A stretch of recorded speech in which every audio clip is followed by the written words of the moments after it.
Please be seated.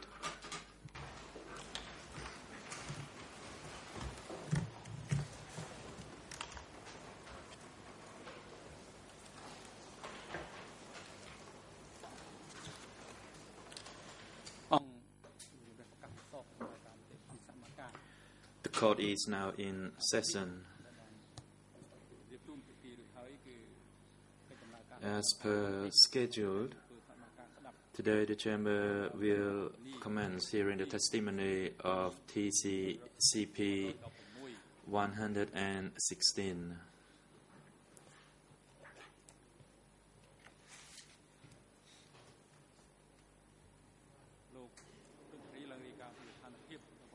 Judge Parry, could you report the attendance of parties and individuals to today's proceeding?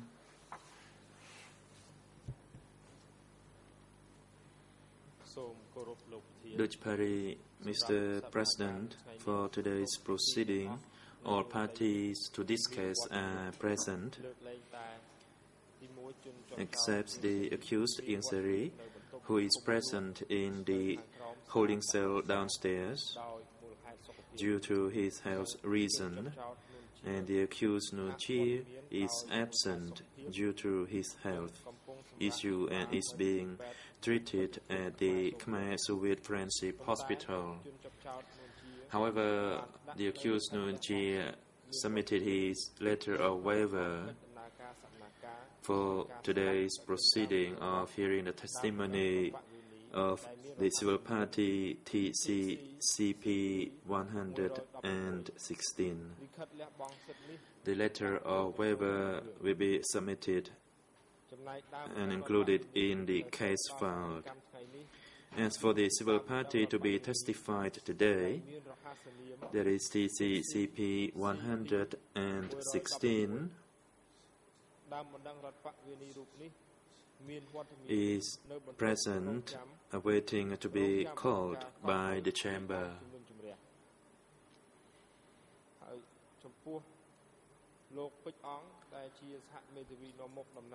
Pik Ong, the national lead co-lawyer for civil parties, will be late this morning.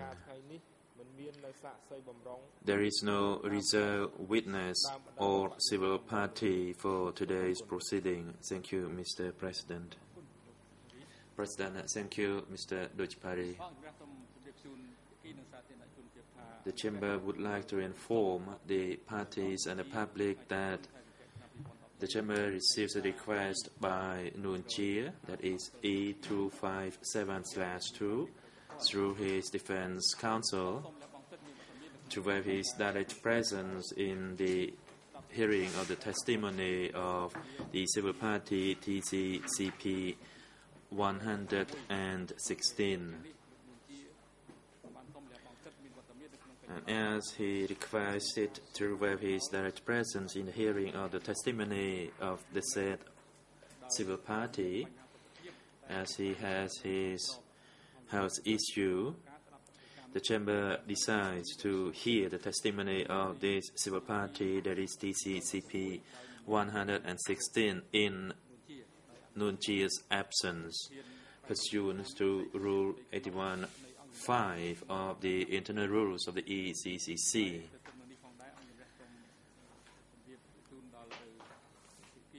Also, parties, the prosecution and the lead co-lawyers for civil parties are reminded that the time allocation has been recalculated.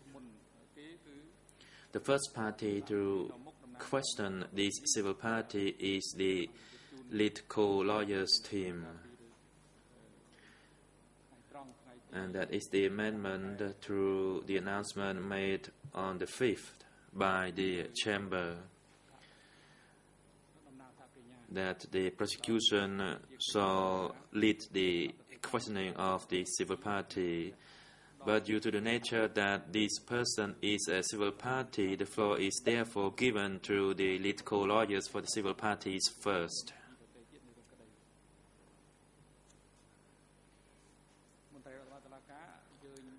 Court officer, could you invite the civil party TCCP 116 into the courtroom?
President, good morning, Mr. Civil Party. What is your name?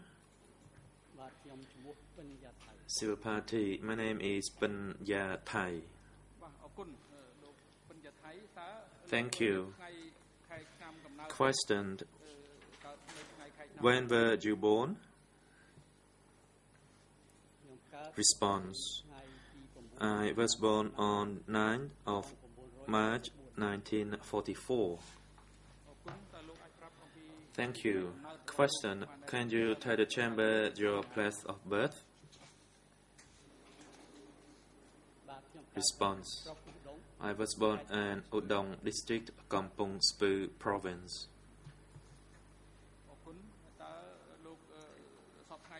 Question, where is your current address? Response,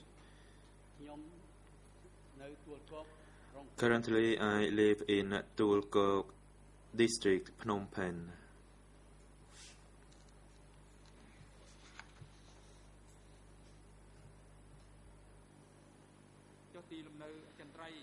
Question, where is your permanent address?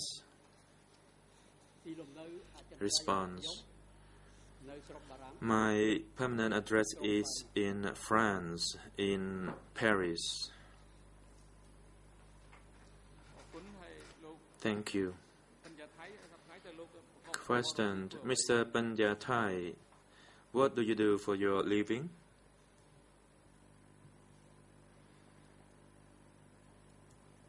Response, I am an engineer and currently am retired. Question, what is your father's name? Response, his name is Chow. And what is his family name?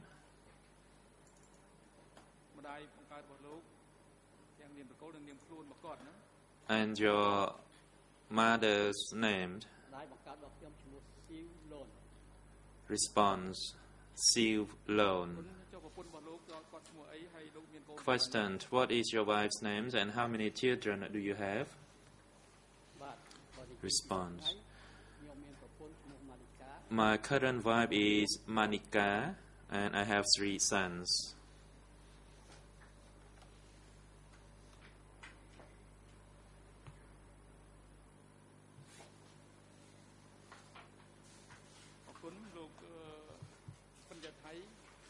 Thank you. Mr. Panya Thai, in your capacity as a civil party before this chamber, you may make a statement of suffering and harms inflicted upon you psychologically, physically, and materially, which are the consequences of the direct crimes inflicted upon you and which led you to file your complaints to become civil party in this case regarding the crimes alleged against the three accused, Ieng Sari, Nunchi, and Khieu Sampon, during the period of democratic Cambodia, and that is your right, and you will be given the opportunity to do so at the conclusion of your testimony, if you wish to do so.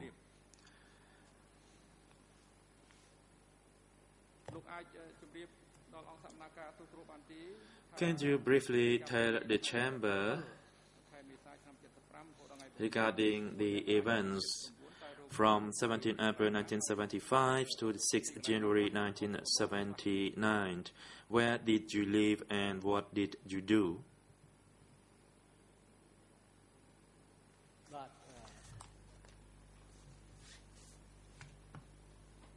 Response. In 1975, before the arrival of the Khmer Rouge, I was an engineer as a civil servant at the Ministry of Public Work.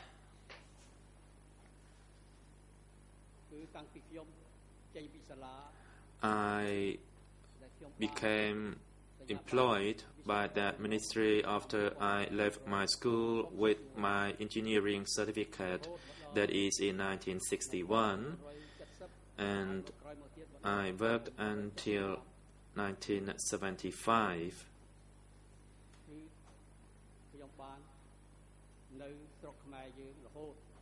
And I remained in Cambodia since. But in fact, I graduated as an engineer in 1965. And before that, during 1961 to 65, I was a student in Canada in a polytechnics.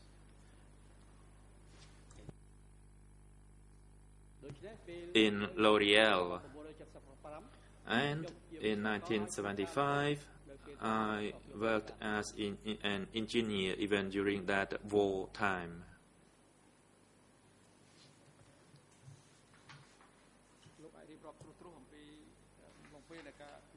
Question. Please briefly describe your whereabouts.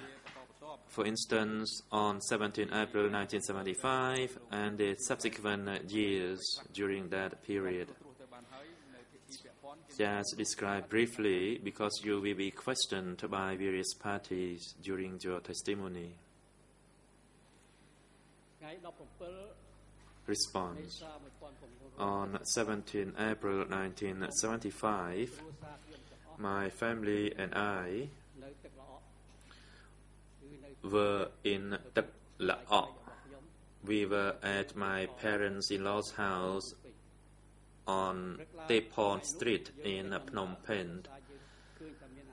Early that morning, due to the confusing situation as people were everywhere en route, we prepared our belongings and put on into our car and drove to the center of the city. I stayed with my cousin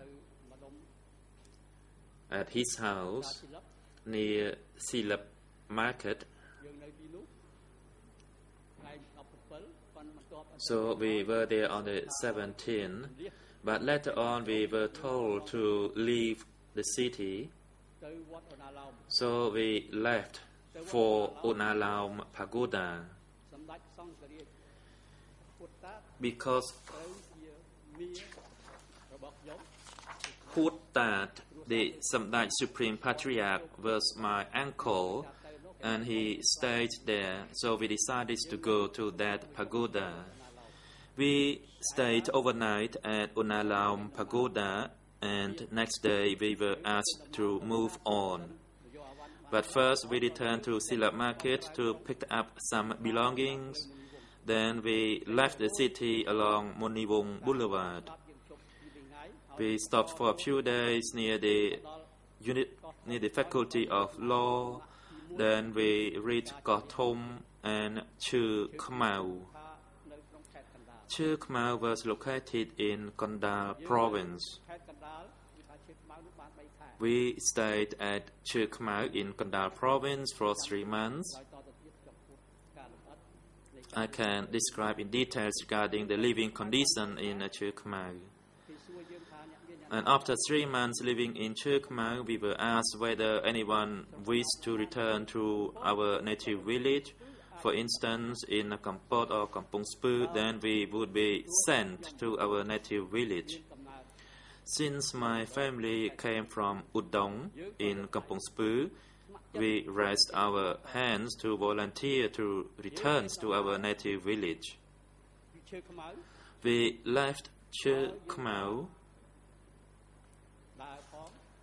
We sometimes travel on foot and sometimes on a vehicle in the expectation that we would reach our native village. But about 15 kilometers, we were asked to turn to the left, and we reached a small river that the vehicle could not cross.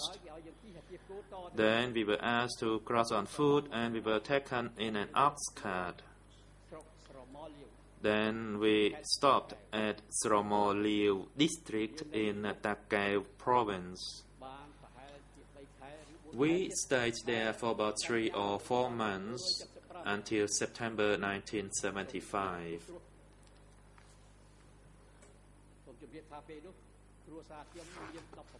At that time, the entire family members of mine were 18.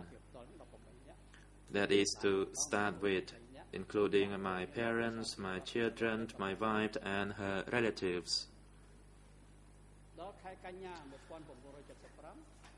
By that month, that is September 1975, the village chief asked whether anyone wanted to go to Battambang province. We thought that Battambang was a good province with plenty of food, and it was adjacent to the Thai border.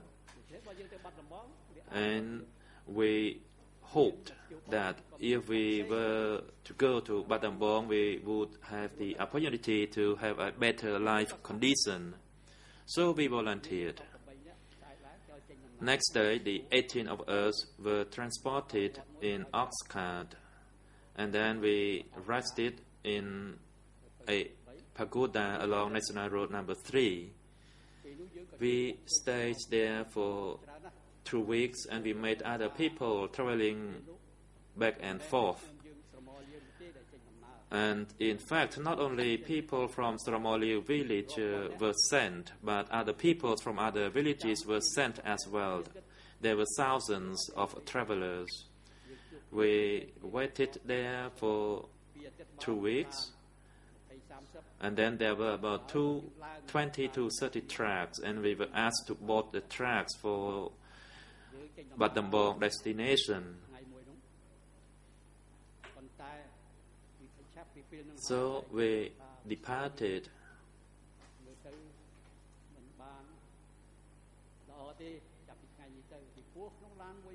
But we lost our hope from that day because we were packed into the truck. Unlike the previous time that we were transported, there were about 80 to 100 people per truck. We were standing packed. And as you know, September 1975 was a rainy season. So sometimes we were soaked in the rain, and we were dried by the heat of the sun. We traveled on the truck crossing Phnom Penh, and we noticed that the city was empty except those Khmer Rouge soldiers patrolling the street. Then we turned to National Road number 5, and we traveled along that road past my native village in Udong. We reached Salalit Pram, and then we reached Kampong Chnang, and the truck did not stop. they did not stop for people to relieve ourselves. We had to manage to relieve ourselves while the trap was still traveling. And then once we passed Kampong Chnang, we stopped overnight and we continued the journey next day. I still had hope at the time that because I was also an engineer, I wrote we were on track to the destination as we were on National Road number 5 leading to Battambang province. Because previously we were sent to Takeo, but this time we were sent along National Road number 5. So we were kind of hopes that we would reach the province. But when we reached the bridge at Pusat province, the track stopped. The Khmer Rouge got off and they held a meeting among themselves. But the track did not go to Battambang province.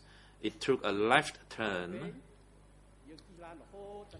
and we were on that road for up to 40 kilometers. When there were no longer no roads leading somewhere, we were stopped and asked to get off the vehicle at Liege. There were about 2,000 of us. So we were asked to get off the tracks at Liege and gathered in a camp near the river. There were thousands of people from other places, and people had been there before us as well. And next day, more tracks arrived. We were divided later into groups. Some had to cross the Pusat river to the other side, and others were sent to other places, while my group were asked to travel on foot until we reached a main forest. There was only a small path, and we just found walking along that path. We were asked to stop at that forest while it was also raining at the time. Next day, we were told that, comrades, you all have to stay here. You will stay here at that place. That place was known as Wil Vung. It was to the north of Krovang mountain. There was forest everywhere. And at that time we were distributed rice ration on a daily basis, and they observed whether we would be able to live there.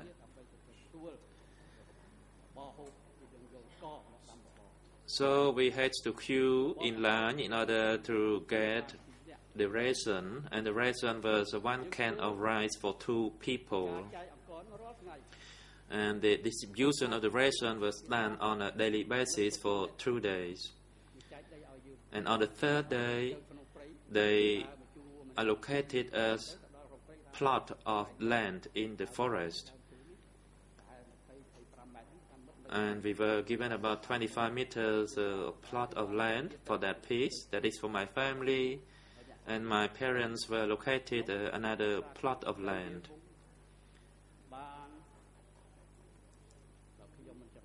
If I am not mistaken, we stay in the Wil Vung forest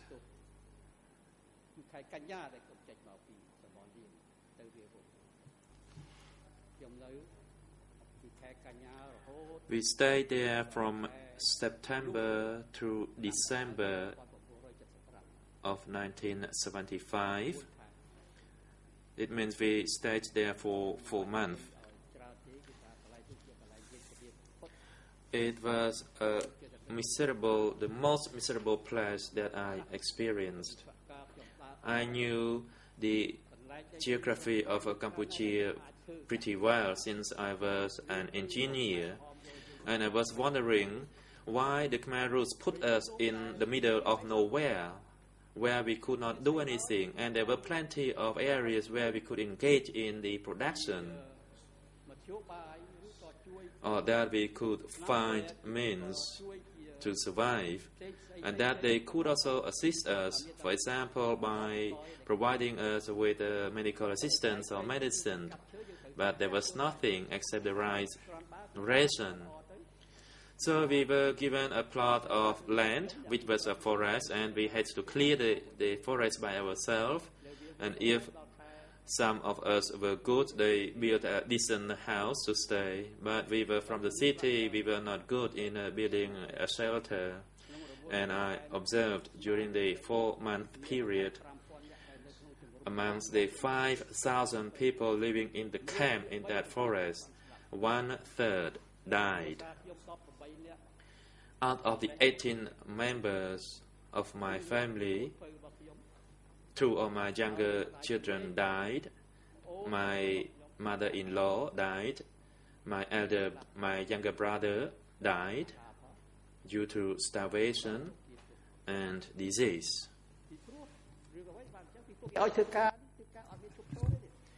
They died because they were made to work too hard.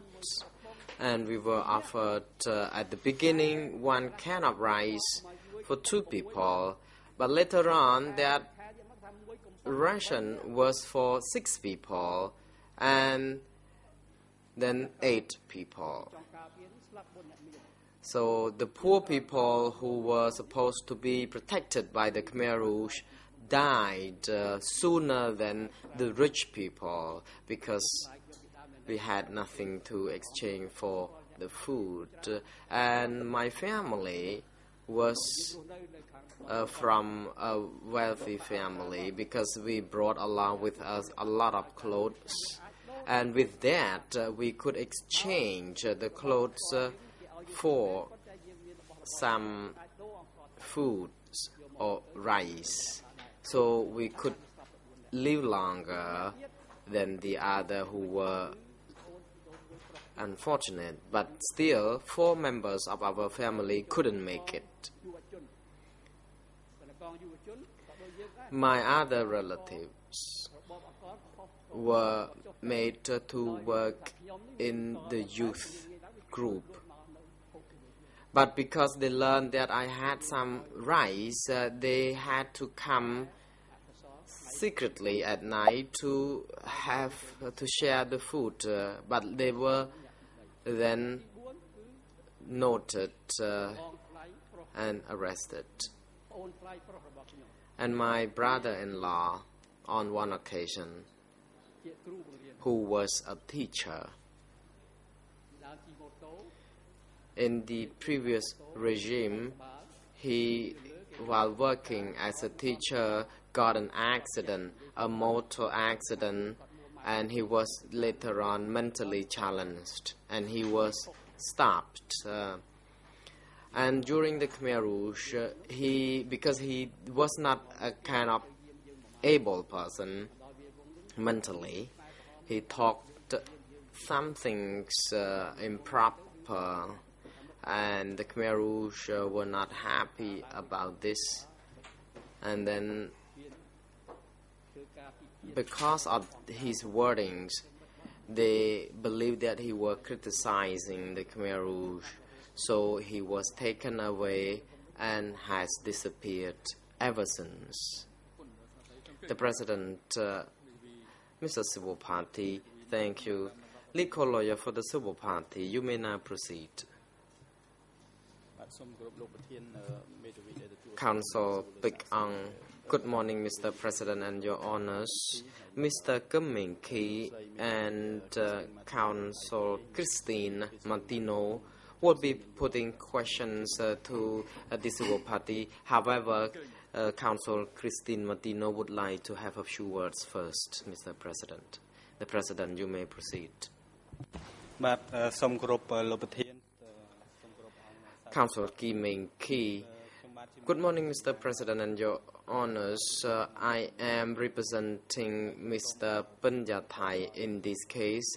May we humbly ask that our client is stopped to go into details of what he would be saying now, because indeed we will be putting a lot of questions to him, and we would like to avoid some repetition.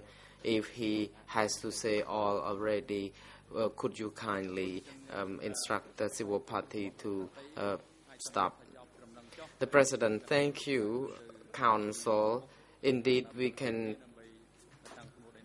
conclude this session by a question from the bench now, and we would like to hand over to councils for the civil parties to put these questions. Council Kim Meng-ki. Thank you, Mr. President, and very good morning to your honors and everyone again.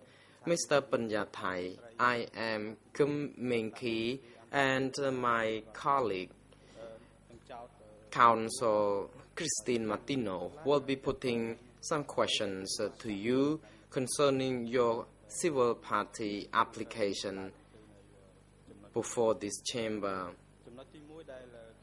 The first point of my line of questioning is relevant to the brief information you had already offered to the chamber. However, we would like you to reiterate your roles or occupation during the Khmer Rouge. What did you do, and what were you asked to be responsible of? Response. As I already mentioned, I was an engineer at the Public Works Department. In 1965, after my graduation, I started working at the Ministry of Public Works immediately, and I had to deal with construction at the Kirirom Dam site. Later on, I was asked to work as the chief of the department, a new job. And later on, I became the deputy chief of another department for materials and supplies. 4 years later, I became the head of that department. So when the Khmer Rouge took power, I was still the head of that department, and I was supervising about 1,000 workers, including engineers and technicians. Thank you, says Council Kim Meng-ki. The next question to you is about your work in Phnom Penh. As a civil servant, were you familiar with the resistance movement of the Khmer Rouge prior to 1975?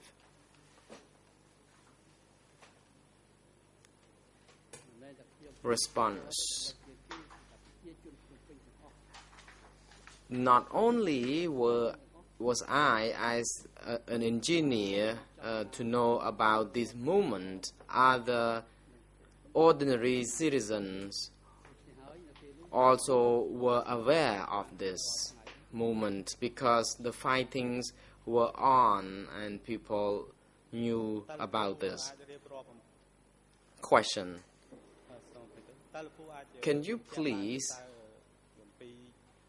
tell the chamber about the conflicts, as you emphasized, the conflicts that happened before the collapse of the Lon Nol's regime?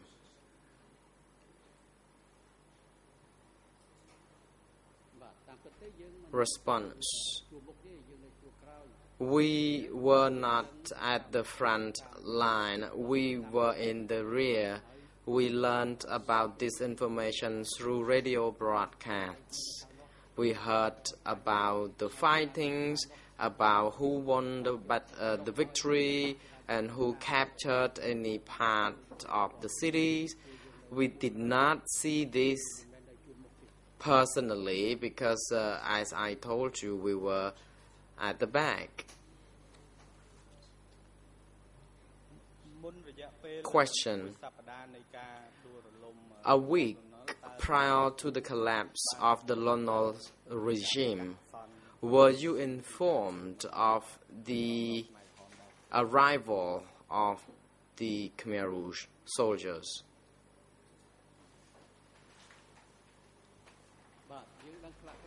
Response. We learned something about this through radio broadcasts and the newspapers. We learned that the Khmer Rouge soldiers were approaching us, and the information about this was increasing. In other words, we knew that they would be coming very soon, and we also heard gossips, rumors about their coming to town, and at that time we also learned that Mr. Lonol was not in good health. And if I'm not mistaken, he left the country on the 1st of April for a foreign country. And we also heard other rumors about the ceasefire, the immediate ceasefire. And we also learned about the first trip of the first Prime Minister Long Boret to Thailand. And we heard about the negotiation between him and the Khmer Rouge. We were told about the ceasefire, but the feeling at that time, our feeling was so mixed.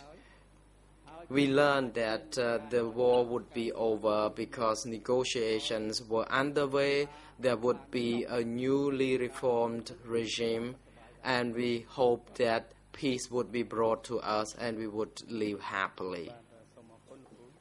Counsel. Thank you. My next question is, on the 17th of April 1975, which was the day when the Khmer Rouge soldiers came to Phnom Penh, what did you know about the new regime ruled by the Khmer Rouge? Were you surprised to see the Khmer Rouge soldiers in the city? Response. On the 17th of April 1975, I already mentioned briefly about this. We took the track from Tek Laok location into the middle of the town, and we saw a lot of people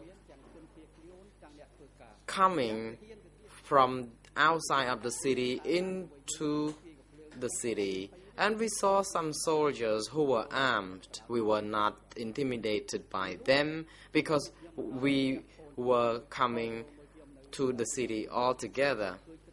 At Silap Market, when I met my relatives there, we know that the situation was calm nonetheless. But then the Khmer Rouge soldiers were coming, and we rushed to see them, and we saw the white pieces of cloth hanging at different places in town, and we learned from that we knew the fighting was over. And I saw the first Khmer Rouge soldiers on the street. We were lining on both sides of the road, clapping our hands to cheer the arrival of the soldiers. We congratulated them. Although these people, I mean the Khmer Rouge, did not crack a smile, but we congratulated them joyfully. And when we left our home for Onalaum Pagoda, things were calm. we took a ride on the trucks with the Khmer Rouge. But at that time, what I noted was that cyclo drivers or motorists were rather gentle, quiet, unusually, because people try to behave themselves, perhaps to convince the Khmer Rouge soldiers that we were civilized people of law and orders, things like that. We paid homage to the monks, Buddhist monks in the Onalam Pagoda. We saw the hetman who was surrounded by a lot of people, and also we saw two generals who were kneeling down paying homage to the head monk, asking him for some advice or update information. Indeed, everyone was there to get some update information, and Mr. Chum Chun was one of the generals, and he was also surrounded by many bodyguards. The lay people were also seen in the complex of the pagoda, and again the hetman was fully surrounded by all these people, including us, to ask for some information. And at that time, there were two questions we would like to get responses from the hetman. First, about the Samdech Supreme Patriarch advice. I remember the two generals. The other person was Mao Sun Tain. They asked him the question. They said, as the supreme military commander, what should they do? Did they need to go in hiding or face the worst? And I also asked a question to the monk. I asked him why we were asked to leave the city. Why was such evacuation taking place? The hetman didn't have any answers to this. He advised us to make a telephone call to the opposition party people, who then had to call to the Red Cross of Cambodia. At that time, the head of the Red Cross of Cambodia, Mrs. Samrat, was the head, and Mr. Chau Sao was the head of the opposition party. We called them both. Mr. Chau Sao didn't give us any response because he didn't know anything. But Mrs. Samrat said that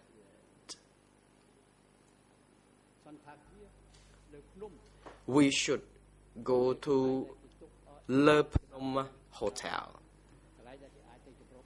the place where we could take refuge, the place where foreigners and other people would be recommended to take refuge. And I wish to also continue that a lot of things happening on the 17th of April, because we heard through radio broadcasts that the civil military personnel and the Prime Minister had to meet at the propaganda department at 4 p.m. And Samdech Hutat knew about this, so he advised these two generals to go and meet the other people at that place. And I also was expecting good news from that meeting at 4 p.m. By 4 p.m., these two generals had already left. I don't know whether he met with people, but Samdech Hutat sent his representative, Venerable So Hai, to meet with other people at that gathering at 4 p.m. On the same day, at 6 p.m., Venerable Sohai returned, and we were so anxious to know what happened. Council, I apologize for interrupting your speech. Due to time constraints, I would like to ask you to please describe your general activities and the events of the evacuation of the 17th of April. But please be brief on this. And secondly, can you kindly add also, in particular, in relation to some Dutch who died and the two generals, what happened to them?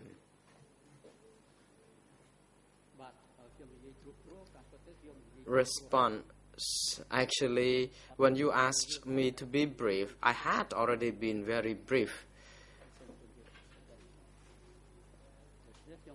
So I would like to also add that at 6 p.m. we did not have anything to do, so we had to sit down and conversed with other people because we were expecting Venerable Hai to return, and we were anxious to know what would be the news he brought from the meeting. Then he told us that in the meeting no topic of evacuation of the city was being discussed.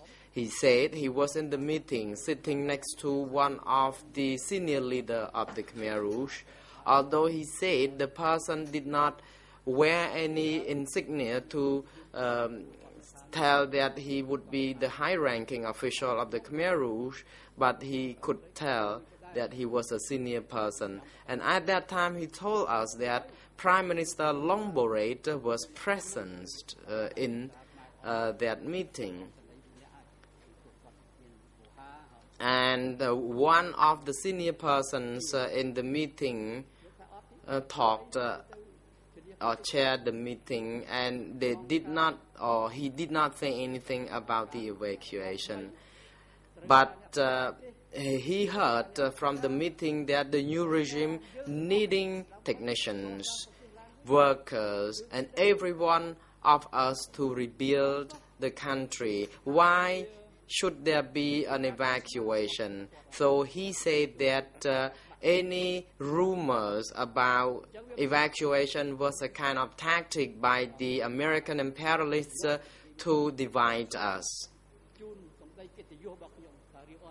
And he also reiterated that he would like to reassure people in the meeting that such thing didn't happen. Such evacuation didn't happen. Although we learned from these Venerable that the information was not substantiated in the meeting, we were not really convinced after all, because we could see a lot of people were seen coming into the city.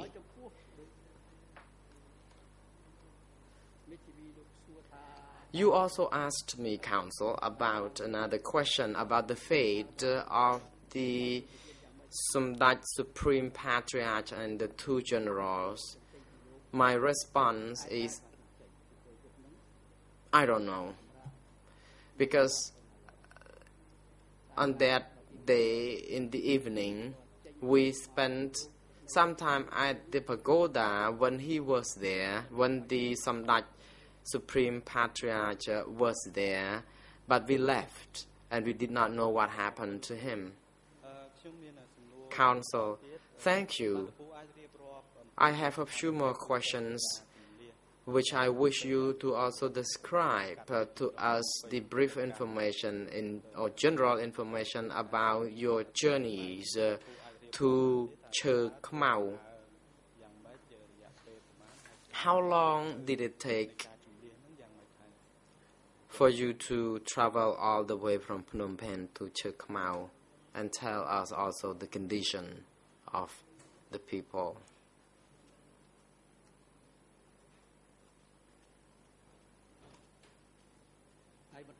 Response.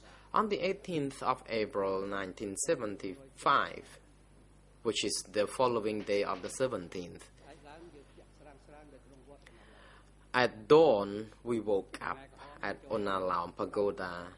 We woke up because the Khmer Rouge soldiers came to tell us, who took refuge at the pagoda, that we had to leave the city as soon as possible because Angka needed to clean up the city. And also it is important for every one of us safety, because they said they heard the Americans might drop bombs. However, we were asked to leave the city for 3 days only, and for that we were advised not to bring along a lot of belongings, because we were told that we would return after 3 days. We were convinced that 3 days would be sufficient to leave the city, but I was not convinced that there would be bombs dropped by Americans. Why Americans bothered to drop bombs on Phnom Penh when they already left the city and the country? They left this country as early as of April, and the war was over. Why should they bomb us? That's the first question I asked myself. But again, as I told you, I was convinced that 3 days was convincing to leave the city. And then another question came into my mind. I asked myself if bombs were to be dropped on the city, but why should we had to leave the city for 3 days? Why bombs would only be dropped for the period of 3 days? But that was just the question.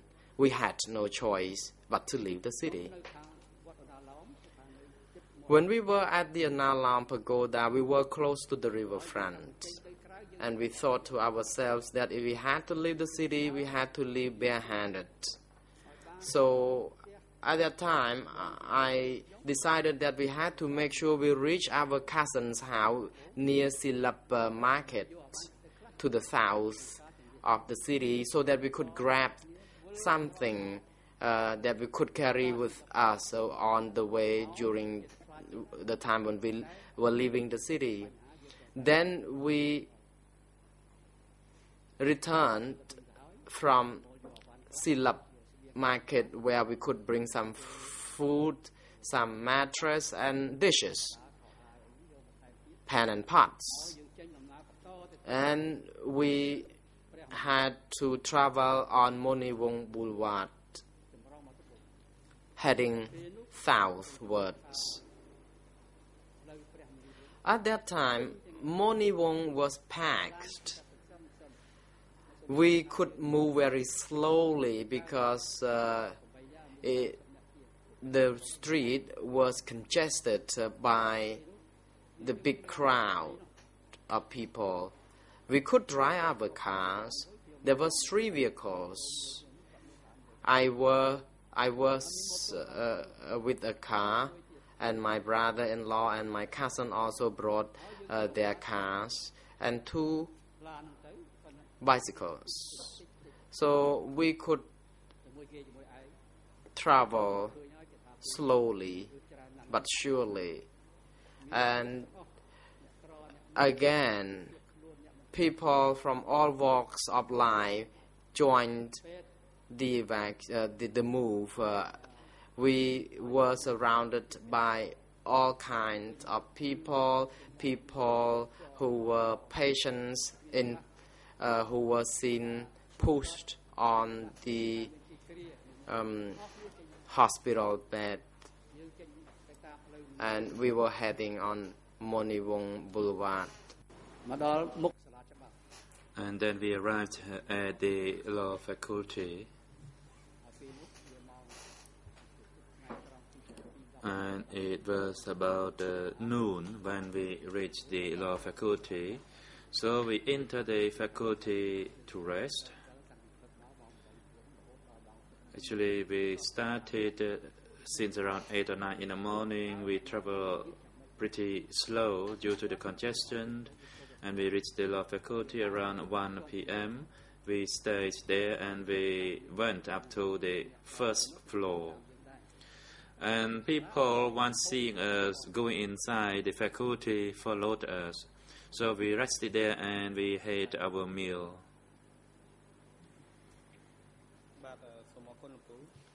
Thank you. Question. You just said the Khmer Rouge made an announcement for people to leave the city of Phnom Penh in order to clear the city. What was your understanding when you heard that announcement?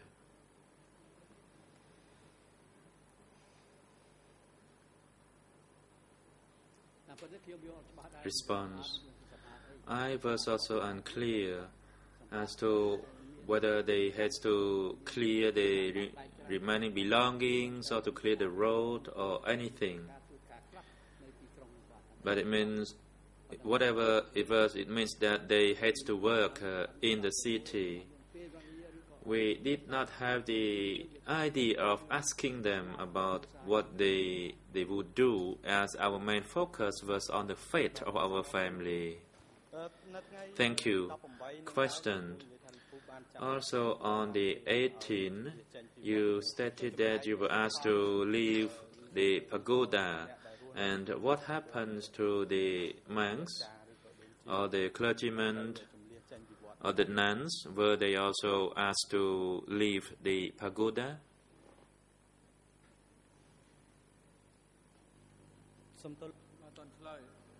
President, Mr. Sivapati, please observe a pause until you see the red light on the microphone. Response. As far as I knew, everyone was asked to leave, including the monks and the lay people. However, some like Hutat said that he would not go anywhere because of his advanced age. He was more than 80 years old. And there were also other monks staying with him who decided not to go. But I did not know what happens to them after I left.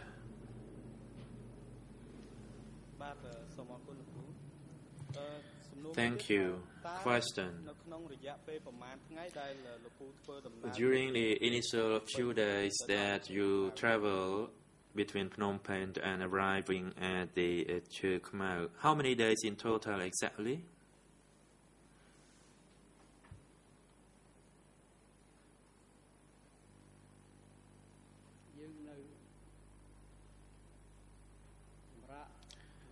Response. We try to stay at a law faculty for the first 3 days in the hope that we would return to the city. But on the 4th day, we were told by the Khmer Rouge to continue our journey. And that we did along Monivong Boulevard. And we reached Monivong Boulevard, Monivong Bridge, and it was closed. So we could not cross to the other side of the river. Then we took the right turn along the road leading to Tak Mau. And we followed that road, which was also along the river, the Basa River, if I am not mistaken. Sometimes we rested And then we continued our journey. We continued our journey. We started and we stopped until we reached Gotham.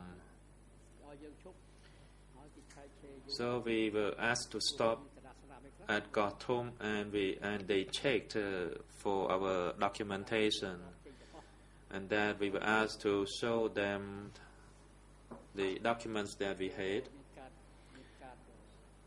I showed them my ID card and other document, and the document for my car. We were asked to show them whatever documents that we have in our pocket. So we empty our pocket and show them. Then they put those documents on the side of the road. And then we were asked to continue our journey. We were stopped again about 1 kilometer. We were asked about our names, how many family members, our age, and our occupation.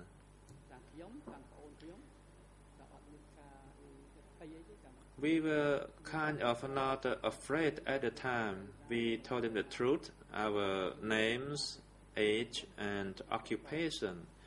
And I told them I was an engineer, and my younger brother said he was a teacher.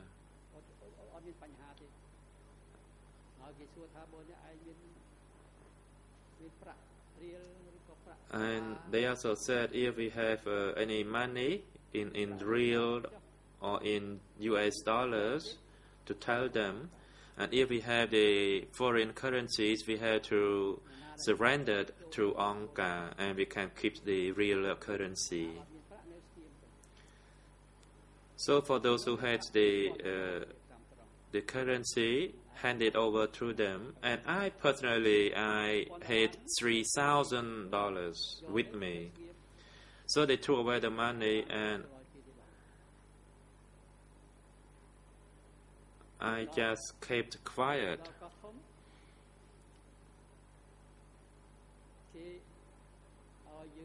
When we arrived in Gotham, we were asked to put our cars to one side. Let me go back a little bit. In fact, we had 2 motorbikes and 1 bicycle. One motorbike belongs to my cousin, and another one belongs to my elder sister. And one day, Angka requested the motorbike belonging to my younger sister, and then we only had a motorbike left. And before we reached Gotham,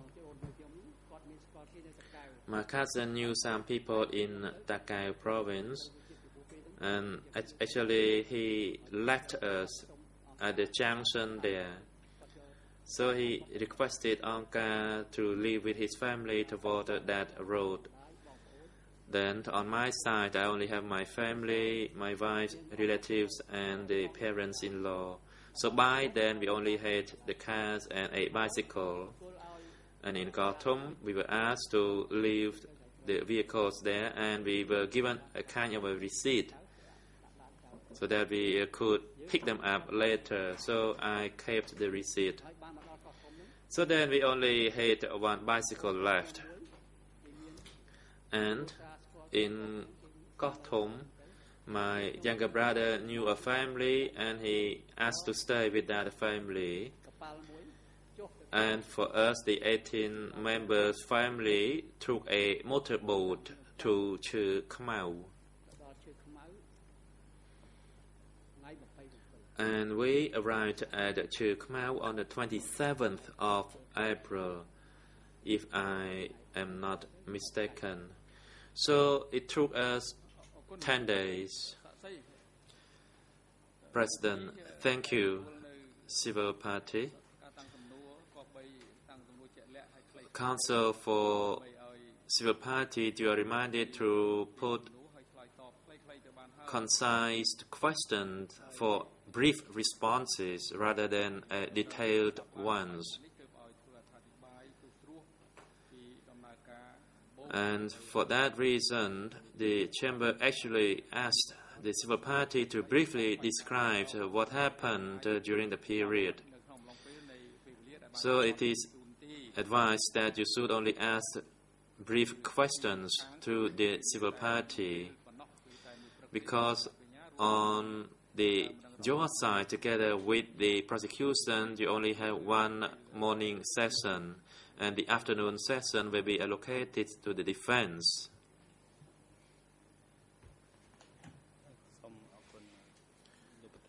Civil Party lawyer. Thank you, Mr. President, for your instruction.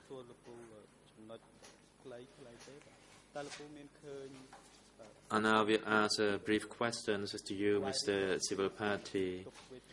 Can you describe the miserable situations of other people during the evacuation?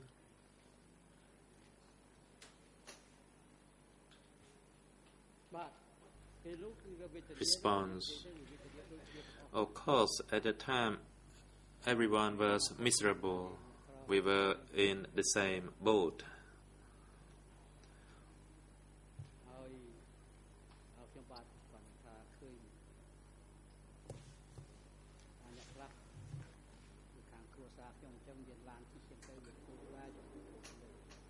And in fact, we were kind of fortunate as we had a car, so the children could travel on the car. For other people, some had their sick family members, so the situation was worse than us. Angkar did not care about the welfare or well-being of us, or to give us or assist us with any medicine.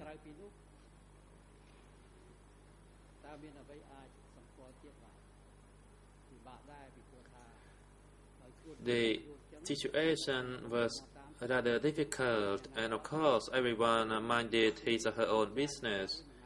We had our food, and the food was only for our family, and that applies to the rest of the travelers.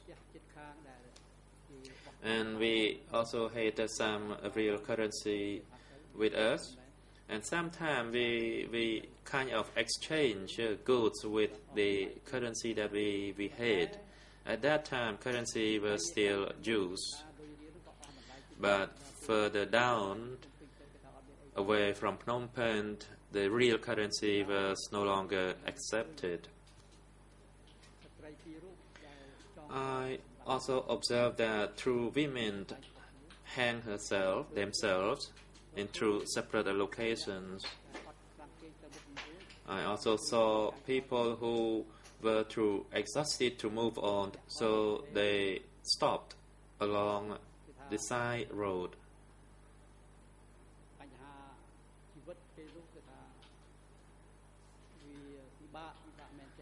Life at the time was miserable, in particular for those who separated from their family members. Some children separated from their parents. So for us, we were kind of fortunate as we stayed together. Thank you.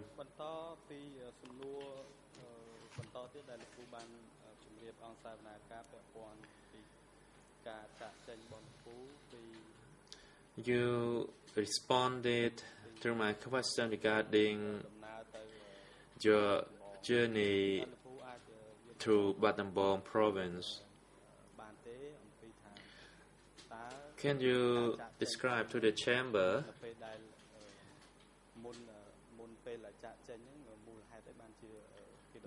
the reason for you to leave for the province and why you decided to go?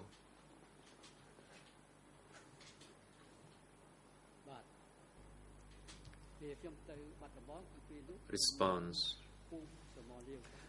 Before I went to Battambang, I lived at Sromo Liu village. We were asked to go to Battambang, and in fact, we volunteered to go, and not everyone wanted to go. And as I said earlier, we decided to go to Battambang because we thought that Battambang was abundant with food and it was close to the Khmer-Thai border. And we also knew at that time Vietnam was under the control of the communists and that we could not flee to Vietnam.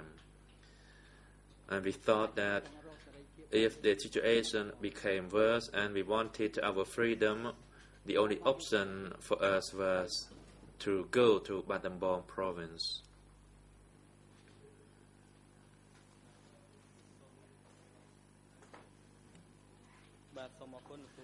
Thank you. Question. My next question is related to the transportation of travelers and your family to Battambang province. Can you tell us how many vehicles were used and how many families were actually put onto those vehicles?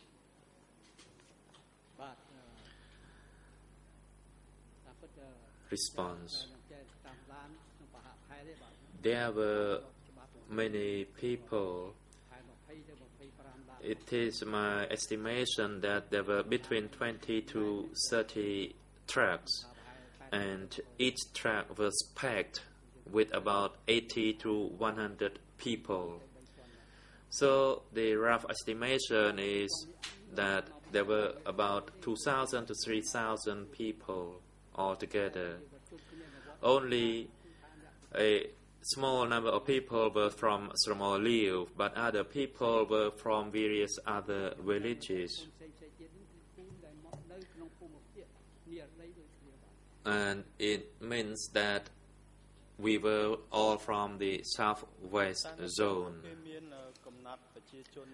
Question. Did they determine that people who had to go were those who also lived in Sramo Liu village, or the only for the new people?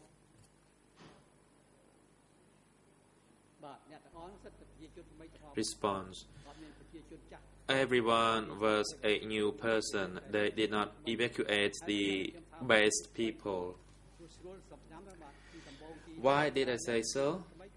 Because it was easy to identify by the clothing they wore. They were the city people. They dressed in colorful clothing.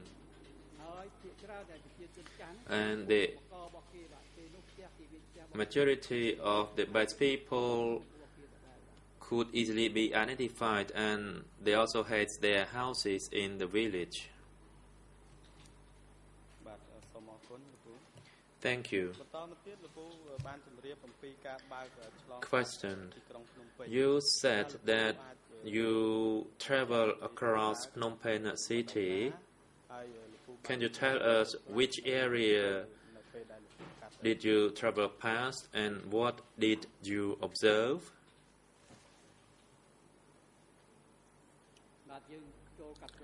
Response. We travel crossing Phnom Penh. We actually travel along National Road number 3. Then we reach National Road number 4 along Poyantong Airport. We saw a red flag flying above the Poyantong Airport. And when we reached Poyantong Market, it was quiet. Just empty houses with no people. Some houses had their doors closed and grass was growing. We did not see any dogs or cats, and we saw some Khmer Rouge people dressing in black.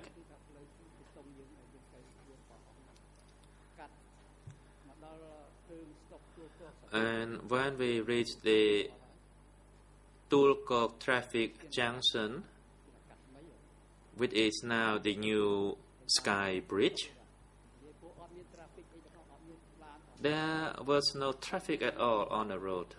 There was no one. It was empty. But then when we reached that junction, we turned left, heading toward Tulkok.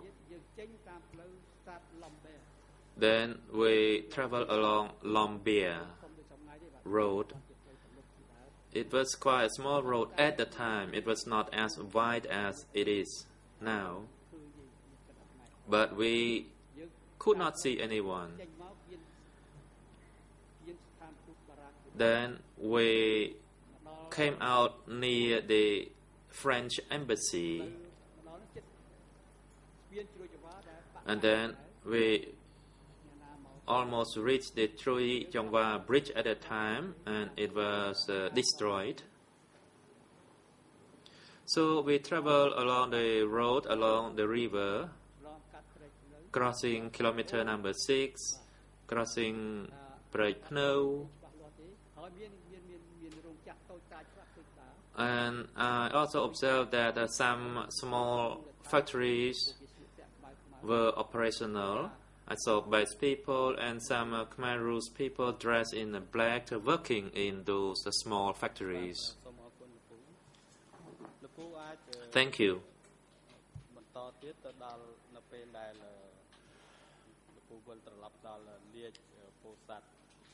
Can you tell us more about your journey up to your destination at Liech, Pusat and Vilvung near the base of the Krawang mountain? Can you describe the daily living condition and the experience that you had when you were there?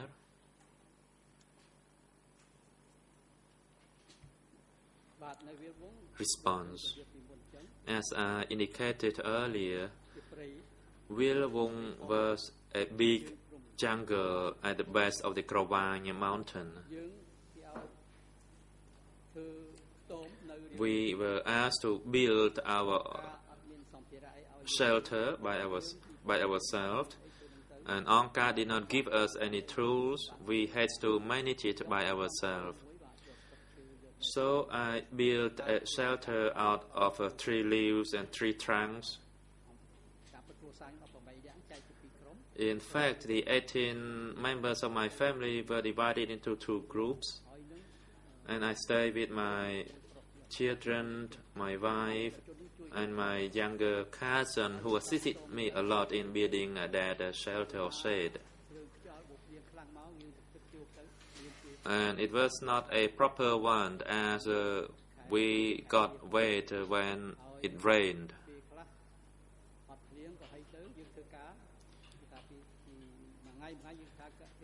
So we worked every day. We cleared the land for farming.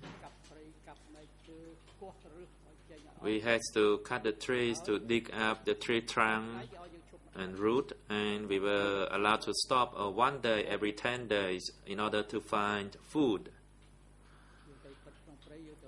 So we went into the forest to find food. Some went fishing, some could catch some crab, and sometimes we bartered the food. And other people exchanged their clothing for food. And the Khmer Rouge families had rice with them. But for the evacuated people like us, we only had some belongings of properties, and we would barter those belongings with the best people or the Khmer Rouge for rice. And several weeks later, thousands of people passing by my camp, and then they went further to settle in the deeper forest. The life there was the most miserable life that I had experienced. I could never imagine that we would survive in the forest. There were a lot of sick people, and some became poisoned with the foods that they ate. There was no medical assistance provided by the Khmer Rouge. The only thing they did to help us was the rice distribution. And as I said earlier, initially we were given 1 can of rice per 2 people, but later it was 1 can for 6. And I was fortunate that we had some belongings to barter. That's why not many of our family members died during that period. And those who died, from my observation,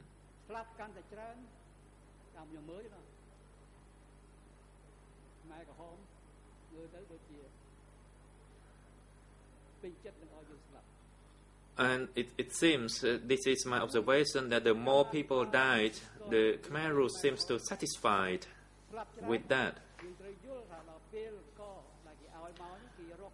Because it means that the food ration would be better. The food ration was given in proportion to the number of people who were living. For example, if the rice they obtained from the upper level were for 4,500 people, and only 4,000 people survived, it means they would have the rice ration for themselves for those 500 people who died. And please don't say that the Khmer Rouge were not corrupt. They were also corrupt. They tried to obtain the rice for themselves. And as I said earlier, we bartered them with our belongings for rice. And for those who did not have any belongings, then they would go to the forest for food, to go fishing, or to dig bamboo shoot. And then they would exchange those food for rice. And other people who could not do it or did not know how to find food, those people were the first who died. Thank you. And I thank you very much, as I have no longer question for you, and I would cede the floor to my international colleague to have question for you if she wishes to do so. Thank you.